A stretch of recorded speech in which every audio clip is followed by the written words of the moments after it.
It's time for Two Guys and a Goalie with Dustin Nielsen, Matt Kassian, and the goalie, Joaquin Gage. What's up, everybody? Welcome to Two Guys and a Goalie right here on Edmonton Sports Talk. Tom Gazzola in for Dusty Nielsen, Joaquin Gage in studio, and Matty Kassian makes his triumphant return back from a trip to, I believe it was Denver. Cass, welcome back. Is that where you were? It was a fun work vacation. How would you describe that? Doing stuff and things. So no, it was down at a conference down there, which was awesome, with an organization called PAO and some work mixed in there too. So yeah, it was a little bit of both, but it was a really good trip. Very nice. Welcome back, my friend. In the home satellite studio today. Am I seeing that correctly? Yes. Yeah, you are seeing that correctly. Right. Absolutely. Right. Beautiful, beautiful. Two Guys and a Goalie, of course, presented by GS Construction. Setting the industry standard for 50 years with quality, efficiency, and safety driving their success. GS Construction has a foundation built on teamwork, and now they want you to become a part of the team. Visit www.gsconstruction.ca, click Ready to Work, or visit their page at indeed.ca with the Next Person Up program at GS Construction. It's not just a job, it's a career, and you'd be working for one Turan Bartholomew Sandwith, who, Joaquin, you know very well, and Cass, I know you're probably pretty familiar with Turan. Great guy, and probably a good guy to work for, I would assume.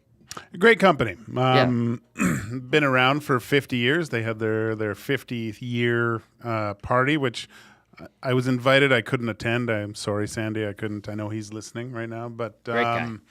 No, they everything you hear about them is great.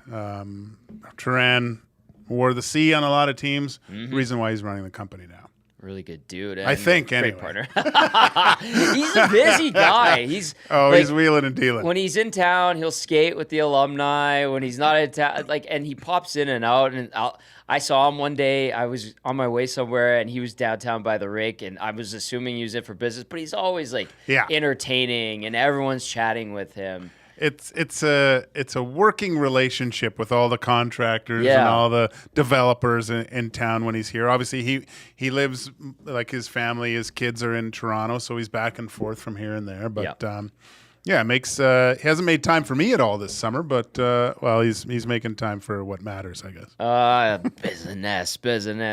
Two Guys and a Goalie, of course, presented by GS Construction. All right, boys, we're in the throes of this is deep summer. This is deep off season, and we've got a couple of things that we're going to talk about. There's some interesting stuff in the hockey world that's kind of developing, and there's been talk about this 3-on-3. I think it's like Major League Hockey, and I want to hit on that. And then, of course, some people bringing up because you can't let the Oilers go for more than a couple of hours in the city, and I understand that, and that's why we get to do this lovely line of work, and we appreciate that. But I don't know if you guys talked about the Broberg and Holloway, Calgary, they should throw an offer sheet at them. And where do you guys come out on this? Cass, how silly do you think it is? Or would you laugh at Calgary for trying to do something like that? I don't think they're going to, though. I don't think they're going to. I think you'd be probably dramatically overpaying if you're going to do that. And how much better does it actually make your team? Broberg in particular, he had a great playoffs, fantastic playoffs, but he really struggled at the start of the season. And so you have to look at it and go, okay, is the Broberg that we're signing, the playoff Broberg, and are we going to pay him $4.5 million a year? Is that what we're going to offer sheet him at, or does it end up being something less? I can't see it happening, guys. I can't see it happening. I know we like to talk about it, like to speculate about it, but for the Calgary Flames or anyone else for that matter, are they going to go and throw that much money at a guy like that?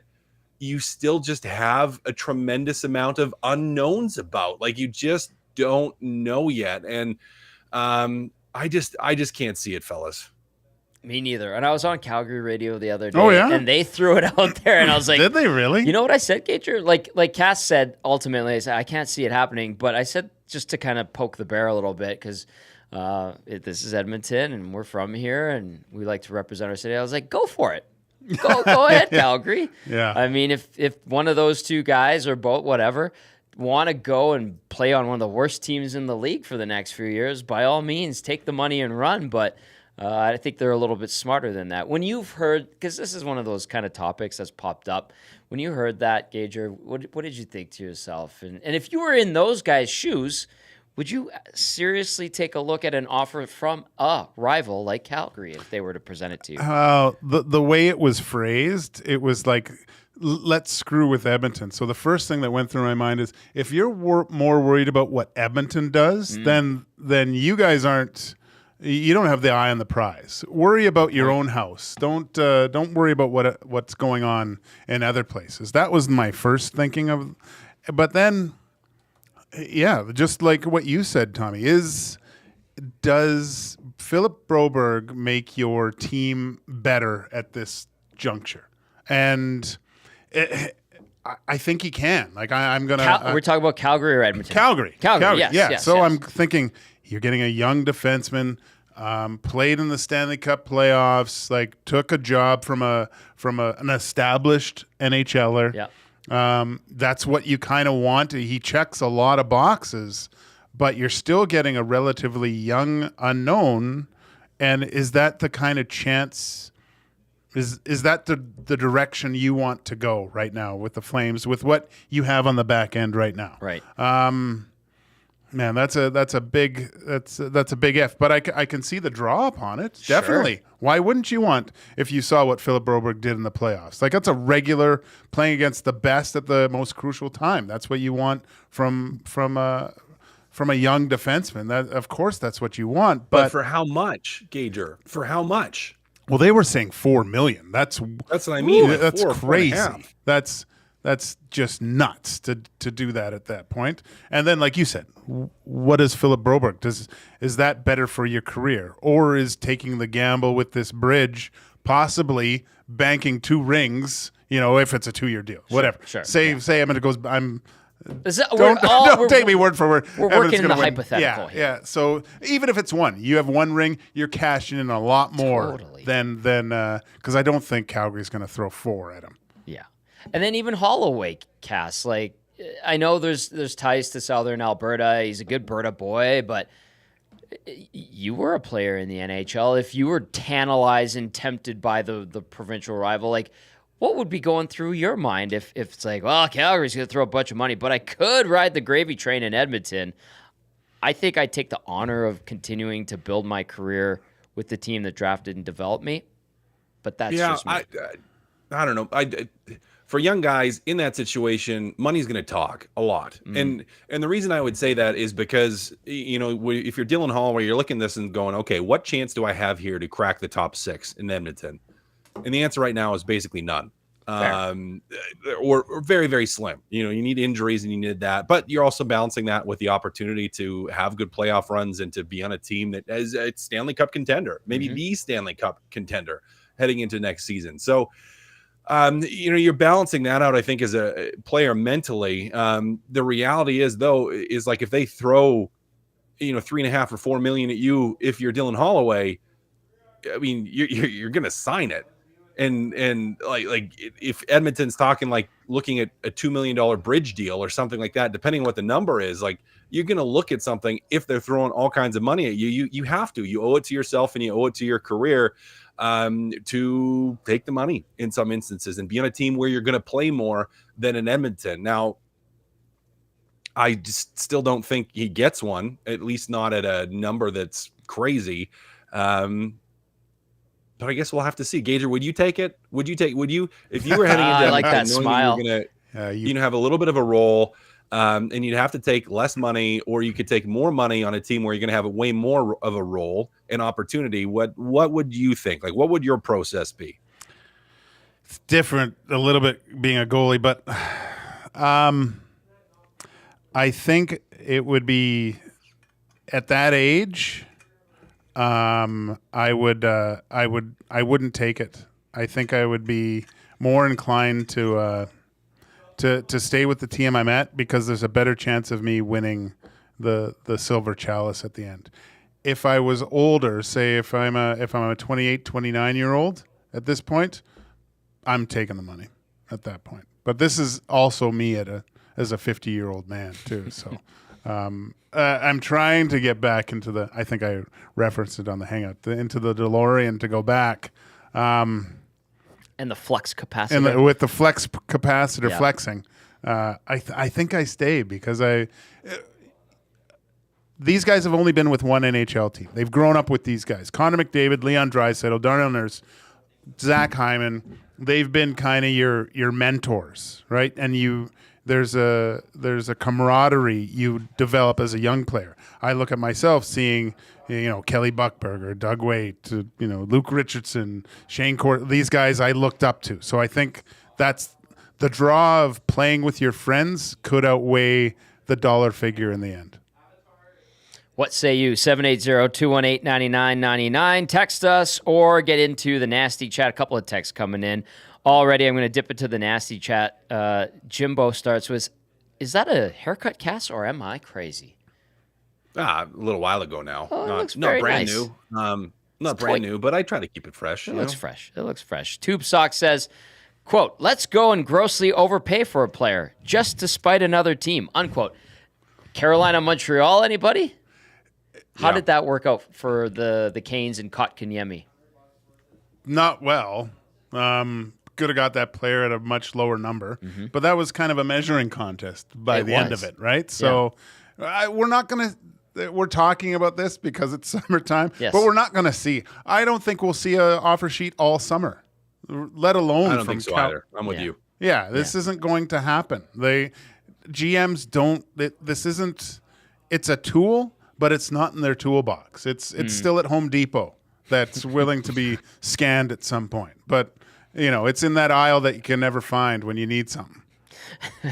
How about this reference? Chief Andy says, why would Broberg choose a 6-disc CD changer when you could have a Bluetooth that carries 1,000 songs?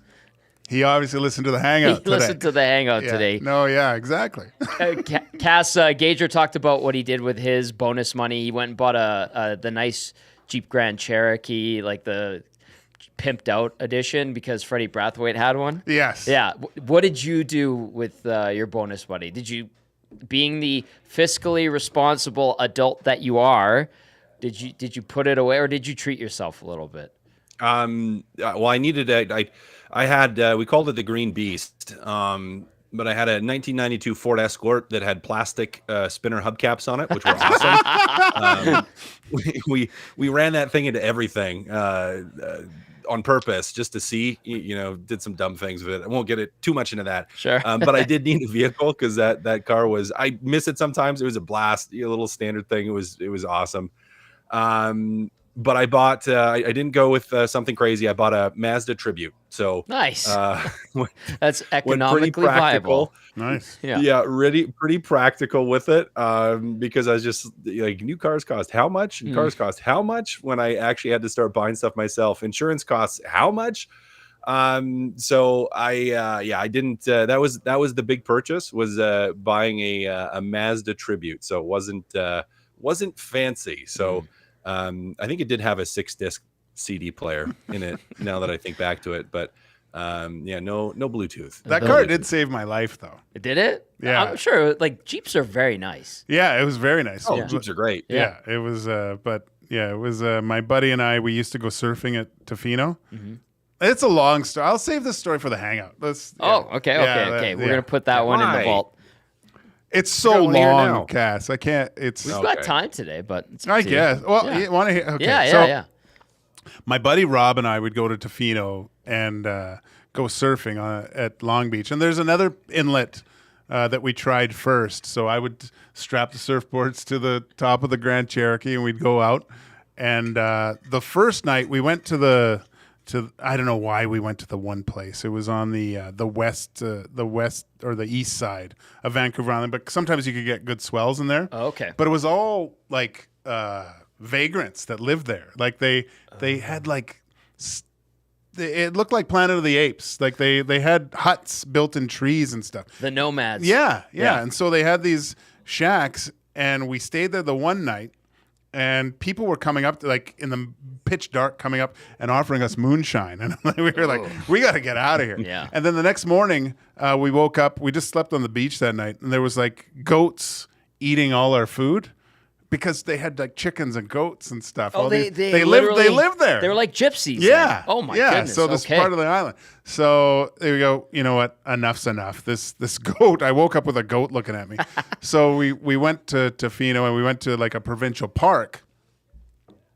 And we got like a campsite, and then we'd have to drive to the beach, go surfing all day, and the night, beers and stuff. And my buddy, like, we left the cooler out the one night before, which was a big mistake, because the guy said, "Don't leave your cooler out. Put it in the car because there's bears around here." And of course, this young kid, yeah, whatever.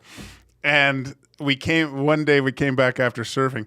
Our tent was ripped open. No. And the cooler was dragged into the bush, I guess, and completely trashed. And the bear ate everything. And somehow it licked, like we had a tub of margarine. Yeah. He opened it up and licked the whole thing out. So we were like, well, in our minds, he goes, well, he's full now. Why would he come back? So we're sitting there, we're partaking in tons of beers at night. Me and my buddy were having a fire and laughing. Oh, yeah, that's where the bear's coming from. That's where he's going to take our bodies. So end of the night, we go back into our convertible tent at this point. And I'm sleeping, and I wake up to like breath on me, like something's blowing on me. And I look up, and a big black bear is inches from my face, sniffing my face. And I'm like, ah! And of course the bear jumps back. Yeah. And so my buddy, somehow he got behind me, right? And so we're trying to get as far away in this convertible tent, and the bear's all getting like aggressive now. Like he's hitting the ground and stuff. And I go, what are we going to do if the bear comes? He goes, well, we got a pocket knife, and I got some hairspray. I don't know why my buddy brought hairspray. Maybe he thought it was going out then. It was a longer time ago. But he had a lighter and hairspray. And I go, well, let's start yelling at it. And he goes, bear, get away. And I'm yelling at him. I go, bear, go. And I'm getting mad and go, you yell louder. He's going to be more mad at me and he's like softly yelling behind me thinking at least Joaquin will get killed first here. But then it was like those old tents with the pole in the middle, and I put my keys up at the top with this Grand Cherokee. Oh. So I don't know why I thought panic button. So, and he was kind of getting all riled up, and I got to the front, I reached up and I hit the panic, and my car started going off, and he took off. And so probably saved our lives. Unreal. Yeah. All you had to do was put the cooler in the car, like the park ranger said. More scared in my life. Like it was literally inches from my face. Tom, that bear's breath must have been gnarly. Oh well, it smelled like our food, so it wasn't terrible. Oh, that's a great story. I love it. Cass, any brushes with death due to your own undoing? Not with bears. No, I would have had that cooler in the car for sure. Man, I got pictures of the bear. Oh my God, not like that. I'll bring them in. Bring them in. You can look at this because we actually put the cooler up in the guy, like we left that morning, and we had to wake up the park guy to open the gate. Yeah, and he was so pissed at us. Because we left food out and the bear was there. Yep. He would have had to phone and get him like taken away because he would have kept coming back. Right. Because there was good burgers and a good Shaftesbury IPAs for him to lick on. 780-218-9999. We know so much more about Joaquin That's a Gage beer, now. by the way, Shaftesbury. Yes. Okay, Tube Socks also threw this in, and it's kind of related to we're talking about the Calgary offer sheet, and if you were Broberg or Holloway, and yada yada. D. White says, I would rather lose Holloway over Broberg. Holloway's way more replaceable. I think you're going to want both of those guys to kind of be the next wave. These are all hypotheticals, obviously, that we're talking about. But Tube Socks said, clearly, Broberg has not played in the Saddle Dome. If he had, he wouldn't even consider an offer. And very true. The Saddle Dome is falling apart, literally. They have to hold up parts of the outside of the cement with wire mesh. And there was news yesterday that the new arena They're going to break ground on it. I know they've put in some infrastructure like the electrical and I think the water and all that. They laid the groundwork there, literally. But a formal groundbreaking is coming up later this summer. I think in a few weeks we're going to see new renderings of it. This is like this is 100% like publicly funded, pretty much, arena by the province and the city of Calgary. Like if people point to Edmonton and go, "Hey, you guys got the same thing," that is not true. A lot of it was publicly funded, but a lot of it came from ticket tax and other things that were paid back. Yes, Kate's put in, I think, $100 million for the rink, $100 million for the plaza. This one's more of a sweetheart deal, but listen, politics aside, Calgary Saddle Dome is a bad venue. They need a new arena. Do you guys have any thoughts on playing at the Saddle Dome, what you recall about it, and why this would be a huge boon for not only the city of Calgary, but the Flames organization, which is kind of in the dumps right now? Cass? Well, that rink was a dump 10 years ago. Yep.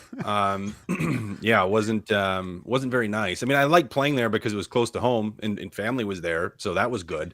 I enjoyed that side of it, but dark rooms, not a nice dressing room, just not a nice facility. Yeah. It's just not at this point. Maybe 30 years ago it was, but it is, it's dark and it's gross. That's what I'll go with. And flood didn't help. They didn't do any additional renovations. Nope. It never got better. And it's not getting any better. As you said, it's in kind of hold on and pray that it holds up for another couple of years while they can get this new thing built. They really need a new rink. So I'm glad they're getting it. Unfortunate that Murray Edwards, I don't think likes spending anything and wants other people to pay for it, which, okay, he's able to leverage that and get publicly funded money. But as you said, politics aside, they need a new rink, and the Saddle Dome is a dump. I mean, it just is. It's just not a nice rink. No. Cass, you should have smelt it after the flood. Even though they renovated it or they put in new stuff and replaced it, smelt rank. Gager, your thoughts on a replacement for the Saddle Dome and maybe any memories you had there? Well, the Flames should never lose a home game because it's so bad. Like visiting teams should go in there and be so uncomfortable that they should never win a game in there. But no, it's time. Look, we've seen what Ice District can be like at the most important times of the year, and even in the winter. It's a nice place to go. We're coming out of it's unfortunate, I think, COVID, because especially in Edmonton, I think there was a vibrance of downtown. Yes. There was definitely a buzz. Like a lot of businesses were benefiting on the fact that there was a lot of things going on downtown at the arena. Mm-hmm. I think we're slowly, not to where it was before by any means, but slowly getting back to that. We're a province that I think kind of needs these types of things in our major centers. To not only the hockey that you have to think about, it's all the other kind of mom and pop kind of things. Yep. I think that this is going to help. And look, it's not a nice place to play. The dressing room, when I saw Huberdeau go in there, you could see the look on his face. He goes, what just happened right now? Right? It was absolutely bad. Ridiculous. Yeah. Like I'm going into a practice facility. And look, I know we don't want the Flames to win as just an Edmontonian. I don't think you even have to like the Oilers or be a hockey fan to want the Flames to lose. But I think just having two centers that are state of the art only benefits the whole province. That's a great point. That's a great point, because I know there's some out there, and we as Edmontonians would be like, look at our shiny arena, it's fantastic. We have this, Calgary does not. That's a nice novelty piece. But you make a great point, and Gager, Kevin Radomski, now with the Oil Kings, president of the Oil Kings, used to do the booking at Rogers Place, and he would book shows and concerts. And part of the reason why big bands would and performers would skip Edmonton wasn't because Edmonton had the facility, and it was hard to get. It was because they couldn't do a show in Edmonton and they couldn't do a show in Calgary. So it was to the detriment of Edmonton that Calgary's facility was so bad and can't support, speaker systems and all of that bands and artists would skip Edmonton, even though Rogers Place is perfectly viable and can handle any concert or show. Now Alberta as a whole becomes a destination and it opens things back up to other major artists and stuff like that. Whereas before that wasn't the case. I think overall that's probably good thing, Cass, considering economics and something you guys both deal with on the financial side. So now you can go see both shows in Edmonton and Calgary. So maybe it is a benefit. But any final thoughts on the Saddle Dome and the replacement there, Cass? Well, no, I think if we're looking at, good things for Edmonton, that is the first thing that pops in my mind is like, well, you probably get better shows or more artists that come through. So more opportunity here because they're going to go to Edmonton and Calgary. So if we're looking for good things, that's probably about it. Yeah. Fair enough. And if we go watch a game, and for me, if I'm on the road and go watch a game, it's a nicer setup. A little bit nicer. I'd like that too. Yeah. What say you? 780-218-9999. Calgary getting a new arena, largely publicly funded.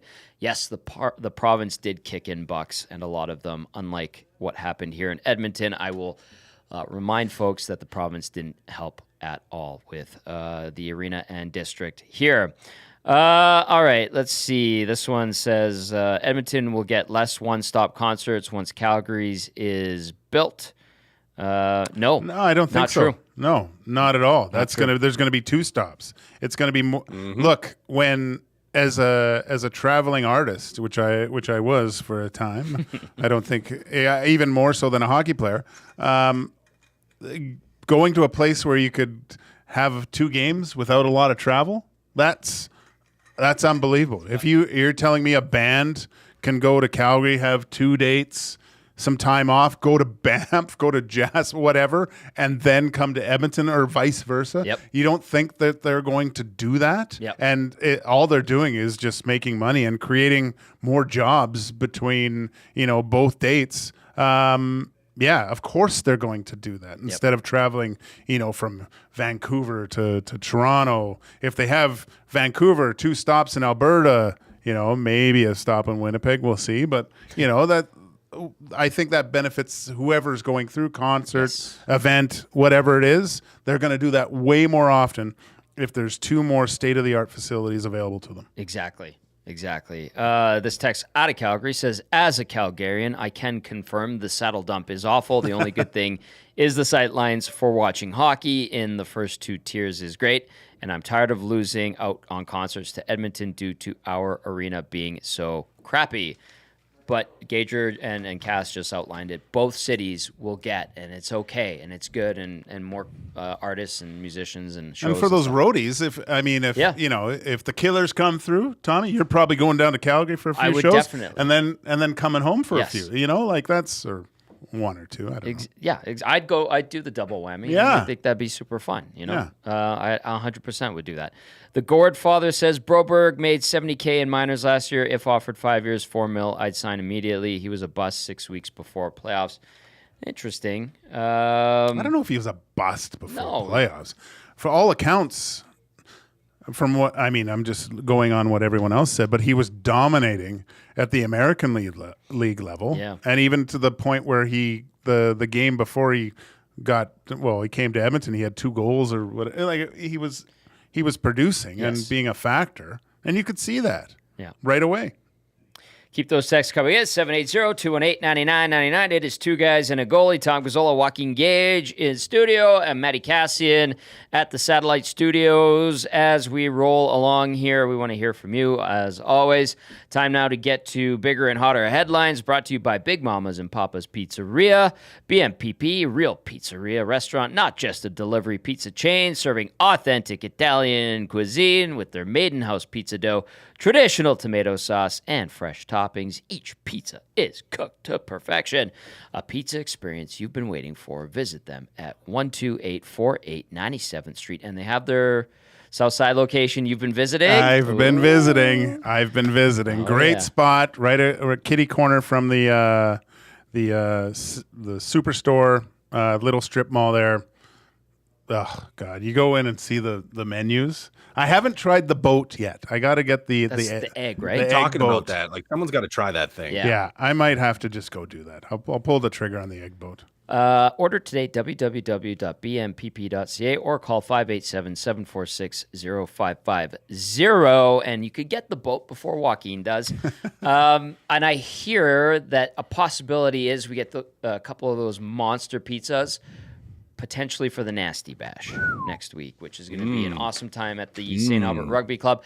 Nasty Club members, I think you're supposed to get in by 10 a.m. today to respond to Matthew's email, and then there's going to be limited capacity because I think we only have 200 capacity for the entire thing, and there's already like 150 something Nasty Club members. Like, we might be able to, us as staff might be able to sneak in a +1. That's how tight it's going to be. It's going to be a great time. And Big Mama's, Big Papa's Pizzeria, delivering the goods, authentic Italian cuisine. I love it. Bigger, hotter headlines. This is the one I wanted to focus on. Cass, I sent you the article earlier today. Gage, I sent it to you, but this is something that's kind of popped up a little bit. It's this Major League Hockey that it's supposed to be this 3-on-3 league that's supposedly backed by huge like billionaires, and people thought it was like Saudi backed, and apparently there's been more uncovered, and it's more so a European backed entity, and the salary cap for these 3-on-3 teams will be $30 million. They'll do like a summer loop, and they're willing to take on losses for a number of years. Apparently there's more than $10 billion Canadian invested into this over the first 5 years. And the Grand Forks Herald, of all outlets, says the guy that's behind Major League Hockey has a history of not delivering. That's the headline. And I don't know him. I have never heard of him. His name's Max Chambers, but apparently he pops up from time to time and doesn't come through. And that, to me, is a red flag, even though this concept sounds pretty cool, but hearing that and then the way these guys have been pretty aggressive and arrogant in thinking this is going to take off, Cass, more red flags than green flags popping up here with this thing. I'm gonna tell you my biggest red flag with this is the dollar number, that $10 billion, right? Because that's a couple NHL franchises. That's multiple that's like 4 NHL or 5 franchises. And it's like, if you told me it was $1 billion and it was like, you had a bunch of people who were like, hey, if we get this thing going and it's $1 billion and we could maybe buy an NHL team with this, but we think we have the opportunity to make more money to control it all and own it all. Okay. Like, I get it. I get what you're doing with it, but and even as a concept to think that it would be worth that much in terms of total dollar value, I'm just like, how do you get to that valuation? Yeah. Like, who actually put the money in, if there is any money that would go into this thing? Because it's like, okay, you think about ticket sales and 3-on-3, and if you had a league and people were going to watch, and yeah, it's really exciting, but are you telling me you're going to get, even if you take losses for a couple years, to 15, 16, 17,000 people a night to watch 3-on-3? I can't see it. I can't see it. Like, if you had a small upstart league to say, okay, we're going to try to compete with East Coast League teams or AHL teams for attendance. So we're shooting for 5,000 to 7,000 people a night, if that. Okay, I'd go, all right, maybe, but at that size, AHL franchises aren't worth $10 billion. East Coast League franchises aren't worth $10 billion. Like, they're not, the revenue isn't there. So that to me is the huge flag. When we heard that number and they're like, oh, we got $10 billion in backing. I'm like, do you though? Do you really have that much though? And then, you throw in, and I don't know Max Chambers either. Didn't know much of his history, to where there's been some questionable, processes that have happened, and even with his son being involved in hockey in the AGM and some teams where there's been some questionable things that have gone on, you kind of go like, it doesn't smell right, doesn't pass the smell test at all. So yeah, lots of red flags. Biggest one for me is just that pure dollar number. So I'm hoping that enough players are listening to their agents that aren't desperate to be like, I'm going to try to sign up with this thing without actually seeing money in their bank account first. Yeah, that's a great point. Apparently, a player that finished or was playing in the Final Four of the Stanley Cup playoffs has been approached and is curious about it. I think that was reported by Elliot Friedman, and it says it in this article, so I'm citing that. Gager, just for a little bit of backgrounder for us and our listeners and viewers, Chambers has come forward several times as a prospective buyer of hockey teams, 2 minor league teams in Florida, the St. Louis Blues and Phoenix Coyotes of the NHL, and the Victoria Grizzlies of the British Columbia Hockey League. And the method is similar. He says he has foreign money coming in, promises a major influx of cash to the organization. His name lands in media reports, but in the end, he doesn't come up with the money, and then he eventually fades away without a sale and proof of any financial means. At first, I was excited about the whole thing. I thought this was kind of neat because watching NHL players play 3-on-3, it's exciting. That's what I like for a purely, like from a fan standpoint, watching it, I find it enjoyable to watch. It's kind of fun to see chance after chance after chance. Sure. But this guy, after like going through the article today, Tommy, he seems like one of those texts I get from Canada Post saying I missed a parcel. You know, Yeah.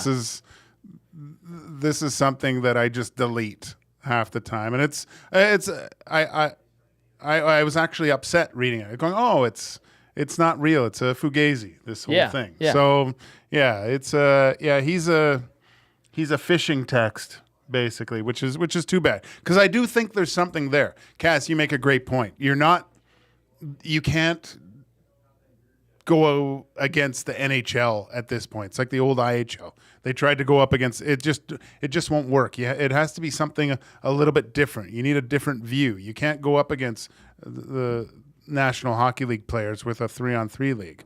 But I think there is something that people would find enjoyable to watch. But yeah, it's unfortunate. Yeah. Now, the hockey itself, I think there was another league I'm aware of. It was called 3 Ice. And I think Grant Fuhr was involved. Brian Trottier was he won the championship that year. Yeah. And it was like a circuit. It was 3-on-3, guys with a lot of skill that maybe played minors and AHL in Europe and stuff were a part of. And it had a TV deal in the U.S. and it seemed to get a little bit of traction. It was gimmicky. Yep. Do you guys think that something like this would be viable in the offseason? Would you have to make tweaks to the 3-on-3 format?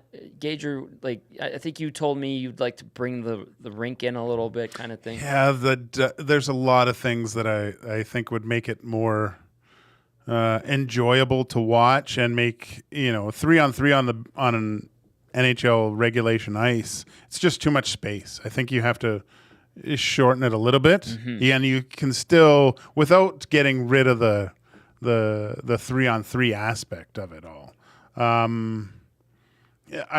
This is something that I think you'd most likely would look to what the WNBA does, is have kind of a partnership with the NHL. Yes. I think that's the only way you kind of can get consistent traction where even the NBA with a summer league, right? This is where you see some prospects or some minor league players, some younger guys where they participate in this thing and just boost the whole product up, not just have two separate entities. That's a great point. And then the other thing, if they're trying to pluck NHL players, Cass, like I know you said make sure there's money up front and it's in your bank account, but like if you're an NHL player, or when you were an NHL player and you had someone trying to court you like this, what things would you look at, or what would convince you to even veer away from just continuing your NHL career, where something that has so many question marks and is an unknown would kind of wet your whistle and tantalize you to the point you would leave? Because we saw it with Live Golf 2 years ago, but that's like legit bucks. They plucked some of the biggest names, but they threw hundreds of millions at each guy.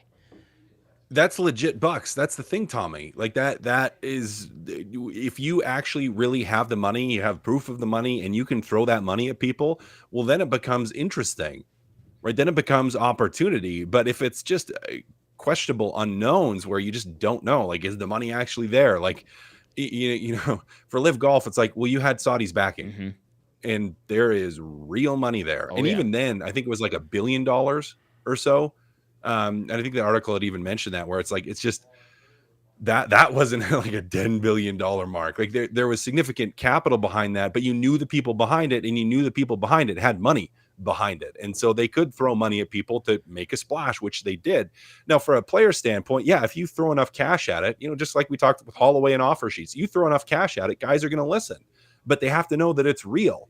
And for some of those, and the scary thing for this is that for some of those players that are guys that are maybe between the East Coast League and AHL, or, you know, haven't really been able to have the career that they want, the chance of earning way more money could be tantalizing. Now, most of those players that they're going to be going after aren't players that are on the borderline of making the NHL, because guys that are on the borderline of making the NHL or think that they still have an opportunity are probably going to look at this and go like, I can't risk this. But what's scary is people that have more precarious financial situations with their career and what they've made and what their earning opportunities are, is they could just hamper it further or just speed up their transition out of the game of hockey. So I just, you know, to me, it's, again, it just doesn't pass the smell test. But there are people from a career standpoint that are either desperate to try to make a splash, or just wanting to try something different that could give them an opportunity. And so it could be tantalizing. But for myself personally, I'm like, unless I know the money is there and that the opportunity is there, like if I'm signing a contract for X amount of dollars, I have to know they're going to pay me X amount of dollars. You know, this thing can't go belly up. And, they just, I would have a lot of questions. It would take a lot for me to make that jump. It would take a lot. Greg Norman in golf carries a lot more clout than a guy named Max Chambers in hockey. Yeah, he should have got a figurehead of doing this. Like, go throw Alexander Daig in front of it, right? Like, or something like. Well, Greg Norman was a great golfer. Like he was, and I think that's where three ice kind of had an advantage, because they had like Hall of Fame players and coaches were coaching these teams. You could see, they gave it. And you're not going to pick up, well, let's just say a Leon Draisaitl to go play 3-on-3 all of a sudden to give your league or validate your league.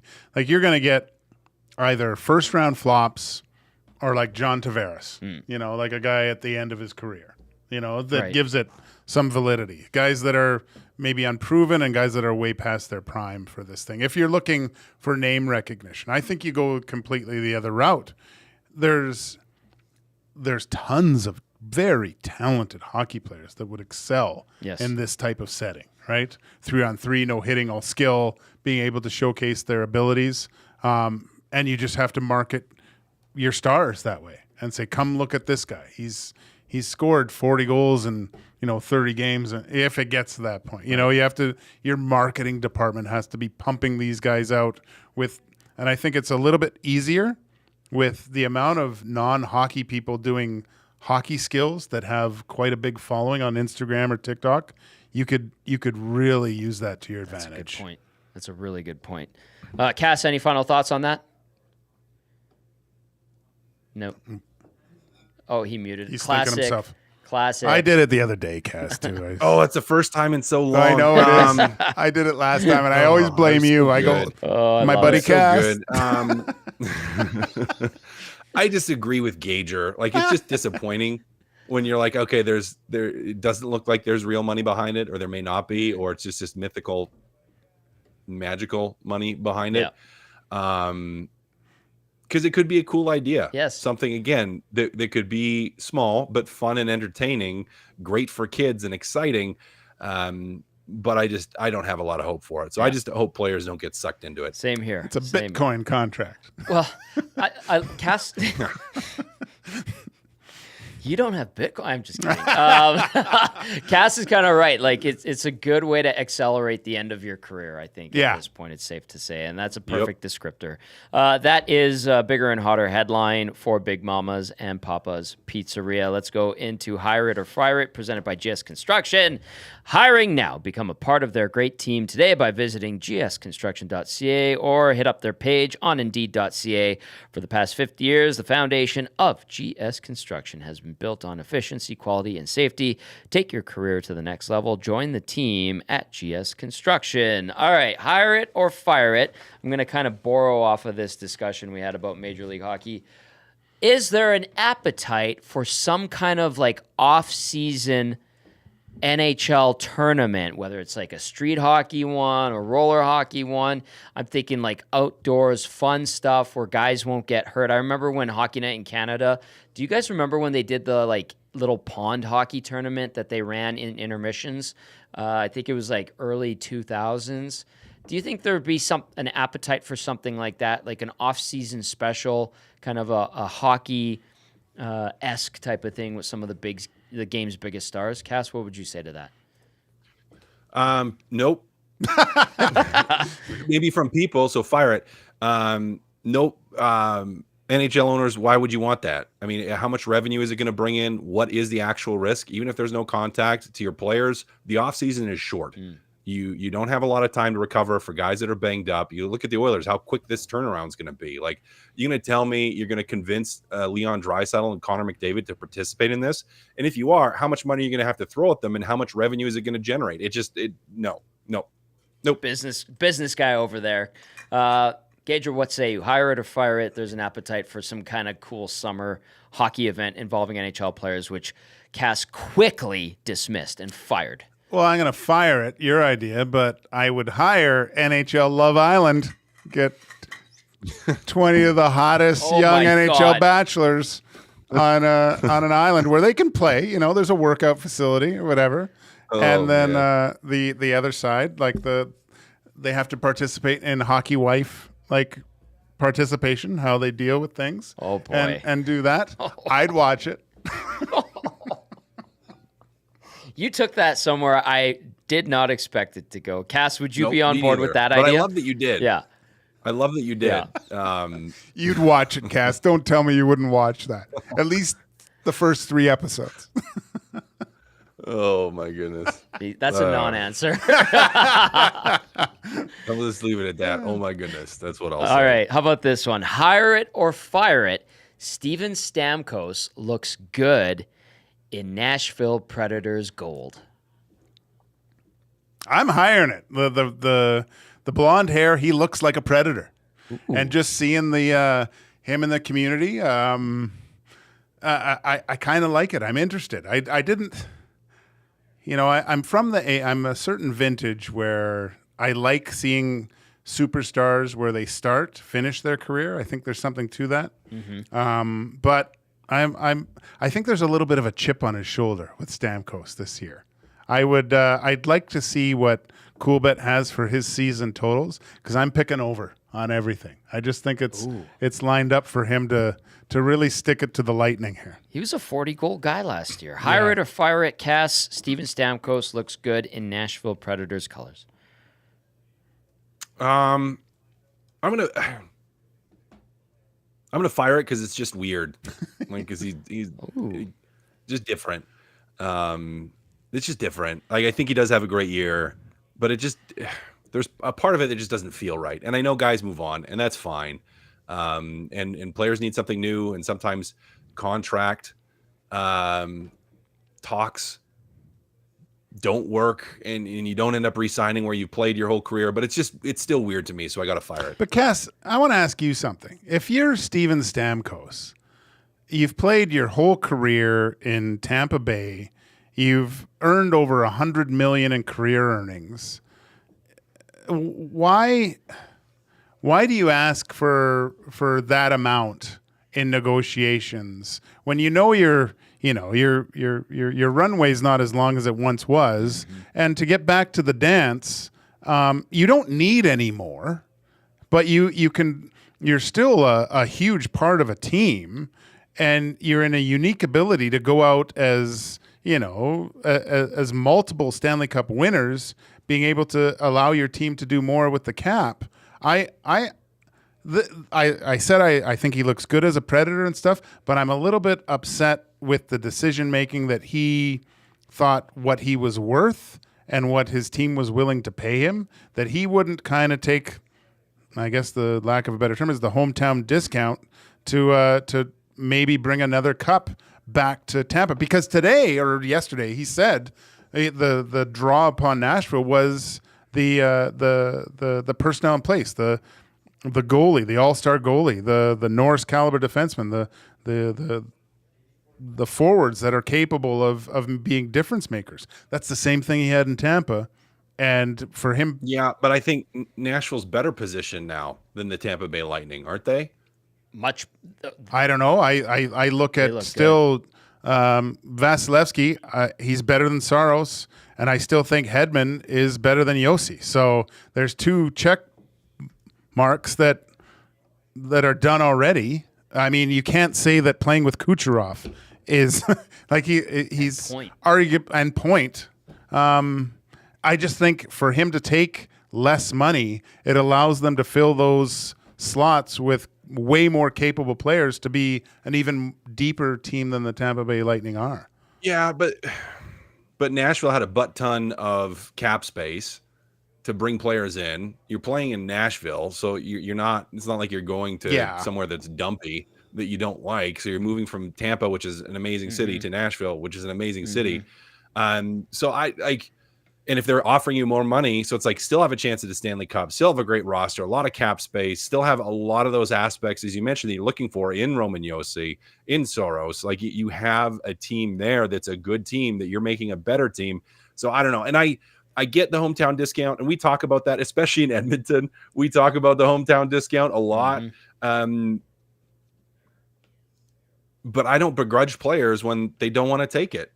And if the market says they're worth more than what their team that they're at is willing to pay them, and they have an equal chance at winning, I mean, I hate to say it, guys, but you go.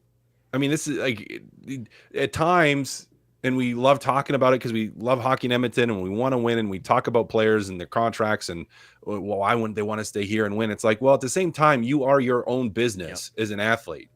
And you are your own product as an athlete, and your earning window and your career window, and for Steven Stamkos is finite. So you got to make it while you can. So yeah, I mean, I totally get that he would go to Nashville. There's Cash being way more rational than I am. But he did. You know what? I watching the things with Stamkos, he did what I took from that, first of all, because Tampa's kind of a St. Petersburg's kind of a sleepy town. Right? Yeah, it's sleepy. It's sleepy. Yeah, and he said when he was meeting probably season ticket holders or something like that, he was like, my wife is very happy to be here. So, young kids, Nashville, lots to do. Whatever. And the alumni community there is really good. It's vibrant and strong. People stick around there for good reason. Stamkos in his last 3 seasons, he's 34 years old this year, doesn't turn 35 till February, 106 points in 21-22, 84 in 22-23, 81 with 40 goals last year. Still pretty damn productive. Yeah. Last one for hire it or fire it. This is one I'm just curious about, having watched them work in the offseason. The Utah Hockey Club is going to be a legit NHL franchise out of the ashes of the Arizona Coyotes. Cass, what say you? Hire it. They will be. They will be. Yep. Now a lot of that was started prior to. I think Arizona was moving from an organizational players that they have, players that they drafted direction. They were moving in the right direction. Now I think you have a little bit more support from a financial standpoint in Utah. Hopefully you have attendance support and ticket support and revenue support to continue to encourage that and encourage that growth. But yeah, I think they're going to be a good hockey team. Yeah, I think they're going to be a legitimate hockey team. And, I thought they had a good draft this year, for example, still have a ton of draft picks and opportunities to make moves and make trades over the next couple of years, because they'll have a ton of flexibility from a cap standpoint. So, yes, absolutely, I'm hiring it. Sergachev, Marino, Dursey, and Cole have been brought in And then they drafted Tej Iginla as well. Gager, what are you doing? Hiring or firing? That Utah HC is a legit hockey organization. Hire it. The bar is just so low that it's going to be better anyways. I love it. All right. That does it for Hire It or Fire It, brought to you by GS Construction. A couple of texts as we wind things down. He looks like a predator, quote unquote. A rather unfortunate quote. I didn't think of that. That's funny. That's pretty good. What actually. kind of predator? Well, they can go many different ways. okay. That's too good. Tyler in Terwilliger says, Gager, Windermere BMPP date? Oh, yeah, sure. There you Tyler. go. We'll meet up. Yeah. Text me. Bone says Stamkos fire it. No chance to make it past the Tyler third will round. be at the dog park smashing some boats with our I dogs. love it. Big Uke says Stamkos leaving is more of a bad luck on Tampa than on Stamkos. And that's going to do it for another great episode of Two Guys and a Goalie. Boys, always a pleasure. Thank you for embracing me, even though Dusty is the host of this fine show. Gager, thank you. Kassian, thank you so much. For Matty Kassian and Joaquin Gage, I'm Tom Gazzola saying have yourselves a great rest of your Thursday. We'll talk to you tomorrow right here on EST.